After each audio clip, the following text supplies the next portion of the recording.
सोहन अमीर तो था, लेकिन उसका घमंड इतना था कि हर कोई गांव में उसे सेठ कम और घमंडी ज्यादा कहते थे।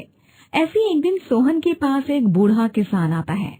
सेठ जी, मुझे 5,000 रुपए चाहिए थे। अरे बिल्कुल बिल्कुल, मैं यहाँ इसीलिए ही तो बैठा हूँ, लेकिन ब्याज 20% है, इसलिए भाई बता दे रहा हूँ, बाद में नाटक मत करना। लेकिन सेठ जी, ये तो बहुत ज्यादा ब्याज है। मैं गरीब किसान कैसे इतने पैसे चुका पाऊंगा? अब वो तुम जानो, बताओ जल्दी। ठीक है, आप मुझे पैसे दे दीजिए। सोहन को किसी के ऊपर जरा सी भी दया नहीं आती थी। वो ऐसे ही सबके साथ करता था। कुछ दिनों बाद सोहन का छोटा भाई मोहन उसके घर जाता है और बोलता है। भैया, कैसे हो आप? अरे मैं तो बिल्कुल ठीक हूँ, खा पीकर एकदम तंदुरुस्त हूँ। लेकिन आज इतने दिनों बाद तू यहाँ कैसे आ गया? कोई मदद के लिए आया है तो वापस जा सकता है। भैया, आया तो मैं आपसे मदद मांगने के लिए ही हूँ। वो है क्या कि मुझे कुछ पैसे चाहिए। घर में बहुत दिक्कत चल रही है। मेरे पास कोई काम भी नहीं है। दिक्कत तो होनी ही थी। मैंने पहले ही कहा था कि जिस रास्ते पर तू चल रहा है उसमें कुछ भी नहीं मिलने वाला सिवाय गरीबी के। भैया, आप मुझे पैसे दे दीजिए। जैसे ही मेरी हालत सुधर जाएंगे, मैं आपको पूरे पैसे वापस चुका दूंगा। बिल्कुल भी नहीं। मुझे पता है जिसके पास खाने को पैसे नहीं है वो मेरे पैसे कैसे दे पाएगा, और मैं इतना भी बेवकूफ नहीं हूँ कि तुझे पैसे दूंगा। चल अब जा यहाँ से। सोहन अपने ही भाई को पैसे देने से साफ मना कर देता है। मोहन को काफी ज्यादा बुरा लगता है और वो अपने घर जाता है। मोहन की पत्नी भावना उसे कहती है। क्या हुआ, आप जेठ जी से पैसे मांगने गए थे ना? उन्होंने पैसे दे दिए ना? मैं आपका इतना देर से इंतजार कर रही थी। घर में राशन नहीं है, वो भी लाना है। भावना, ऐसा कुछ नहीं हुआ। भैया ने साफ मना कर दिया पैसे देने के लिए। क्या? वो तो आपके भैया हैं और अपने ही सगे भैया को मुसीबत में पैसे नहीं दिए? हाँ, उन्होंने मना कर दिया। मुझे माफ कर दो, मैं तुम्हें कोई भी खुशी नहीं दे पा रहा हूँ। आप परेशान क्यों हो रहे हो? और किसने कहा कि आप मुझे खुशियाँ नहीं दे पा रहे हो? आपके बड़े भैया जानते नहीं हैं कि हम कितना खुश हैं, और अब हमें उनके पैसों की भी जरूरत नहीं है। अब हम अपना ठेला ही लगाएंगे और खूब मेहनत करेंगे। भावना अपने पति मोहन का साथ देती है, जिससे मोहन में काफी आत्मविश्वास आ जाता है और अब वो दोनों मिलकर अपना एक ठेला लगाना शुरू करते हैं, जिसमें पूरी सब्जी, छोले और रोटी बेचा करते हैं। शुरू में तो कोई भी उनके ठेले पर नहीं आता है। अब हम क्या करें भावना? यहाँ तो कोई भी नहीं आ रहा है। ऐसे तो हमें ही नुकसान होगा ना। हाँ, आप सही तो कह रहे हो, लेकिन यहाँ खड़े होने से अगर हमारा ठेला नहीं चल रहा है तो हम घूम घूम कर भी तो बेच सकते हैं ना।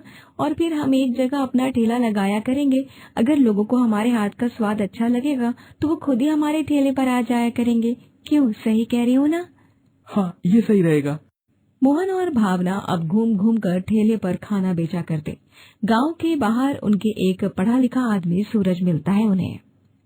अरे भाई, बहुत जोर की भूख लग रही है, आपके ठेले पर जो भी मिलता है जरा जल्दी दे दो। जल्दी से सूरज को सब्जी, पूरी, छोले, रोटी देते हैं। सूरज बड़े चाव से खाता है। सूरज को ठेले का खाना काफी अच्छा लगता है और वो बोलता है। अरे वाह, मुझे तो बहुत भूख लगी थी, इसीलिए मैंने खा लिया, लेकिन मुझे नहीं पता था कि इतना स्वाद खाना होगा। हा हा हा, सच में खाना खाकर तो मजा ही आ गया।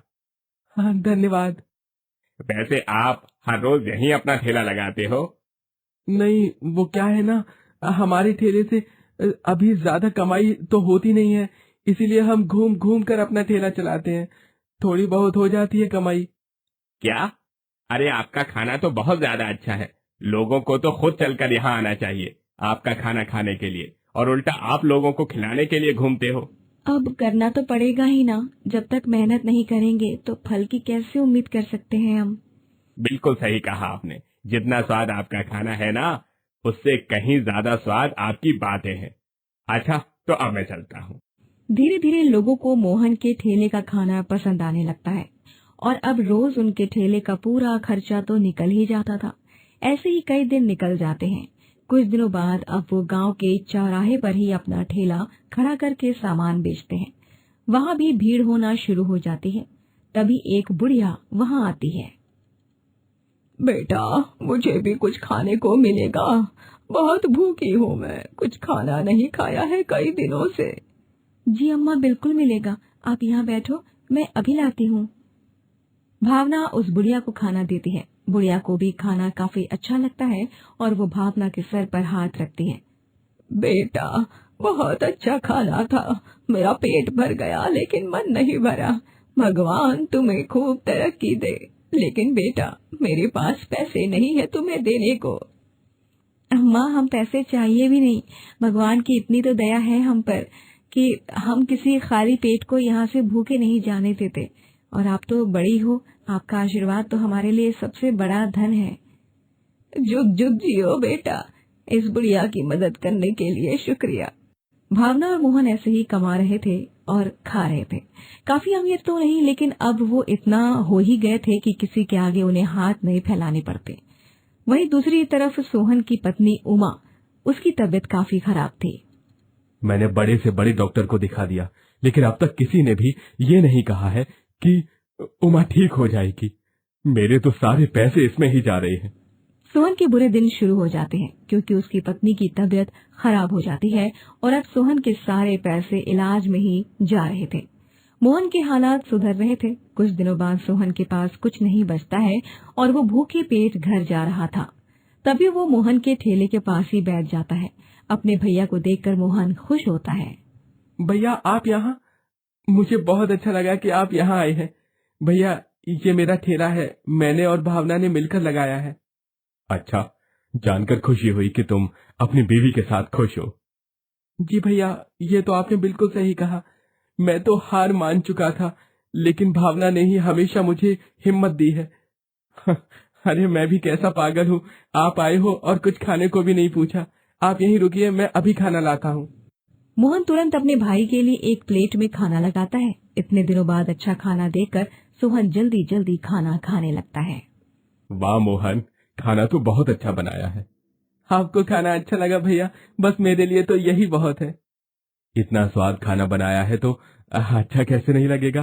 तभी तो तुम्हारे ठेले के पास इतने लोग खाने आते रहते हैं। भैया, अब जो भी है यही है। वैसे भाभी कैसी है भैया?